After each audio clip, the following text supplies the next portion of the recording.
Bom, então vamos falar um pouquinho agora sobre a extração. Quais são as fontes de dados que a gente utiliza nesse processo de extração? O processo de extração, né, ou a etapa de extração, é basicamente a gente extrair dados, né? Pode ser de uma fonte? Pode. Pode ser de duas fontes? Pode. Pode ser de 10 fontes? Pode sim. Inclusive, pode ser um arquivo, um banco de dados, né, ao mesmo tempo. Não precisa ser exatamente somente arquivos, ou somente bancos de dados, ou somente APIs, né?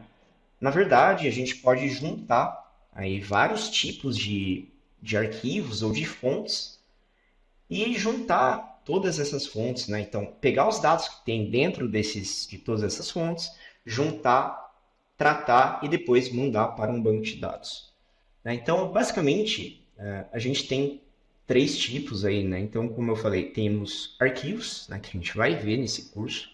Então, como extrair dados de um Excel, né, utilizando Python. Como extrair dados de um TXT, né, que é o bloco de notas. Aí, se você tem Windows, por exemplo, é o bloco de notas ali que você abre. Você pode digitar um monte de coisa nesse bloco de notas, às vezes até uma tabela mesmo. E aí você pode abrir, né, esse arquivo, né, dentro do Jupyter Notebook, que é a plataforma que a gente vai também ensinar para vocês. Pode ser um arquivo PDF, né? PDF é um tipo de arquivo bem difícil de lidar ali, às vezes quando você quer. Muitas pessoas já passaram por isso, né? Às vezes transformar um PDF em um arquivo Word, ele fica todo desconfigurado e tudo mais. Mas a gente também tem um poder ali da linguagem para ler esse arquivo PDF, trazer os dados, né? Transformar em um data frame, né? Que basicamente é uma tabela, tratar esses dados e mandar para um outro banco de dados. E aí tem outros tipos de arquivo. Tem o JSON, né, que é o JavaScript Object Notation, né? Eu explico depois para vocês o que é exatamente esse arquivo. Tem CSV, né, que você também já deve estar acostumado, entre outros, né? Então tem vários exemplos aí e a gente vai ver a maioria deles aqui nesse curso.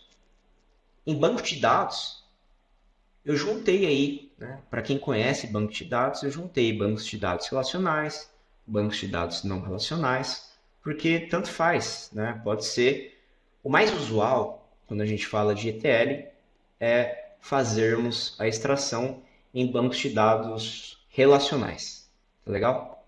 Mas nem sempre é o caso. A gente pode sentir a necessidade de extrair esses dados dentro de um banco de dados não relacional, por exemplo, o Mongo, né? O Mongo é um excelente banco não relacional, né? Que os dados eles não estão totalmente estruturados, né? Eles podem estar semi-estruturados, né? E a gente extrair, organizar, transformar em uma tabela e aí mandar para um banco de dados novo.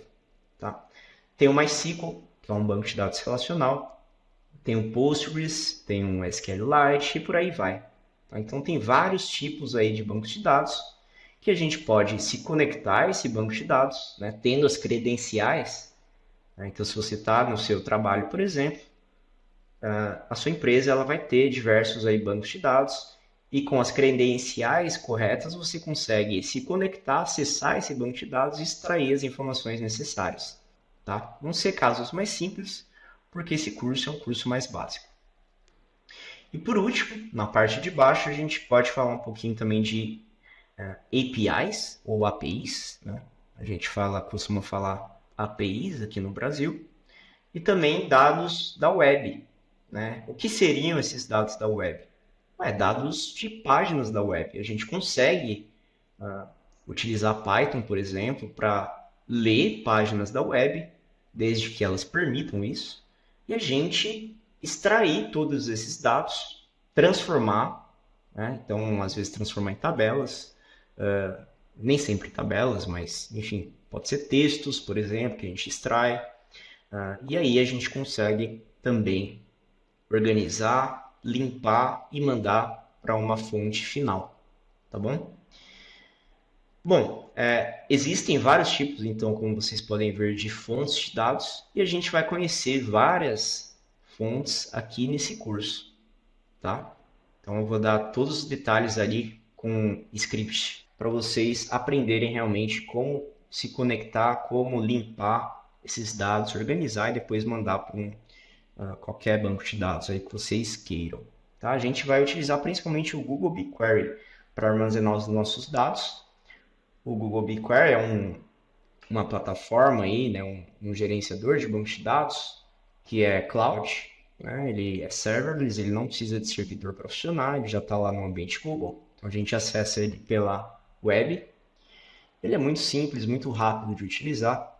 Eu já utilizei também em outros dois cursos que eu tenho, né, o de SQL para análise de dados e o de construção de dashboards com o Google Data Studio.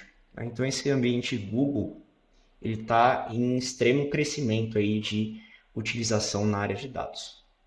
Então é isso sobre a parte de extração.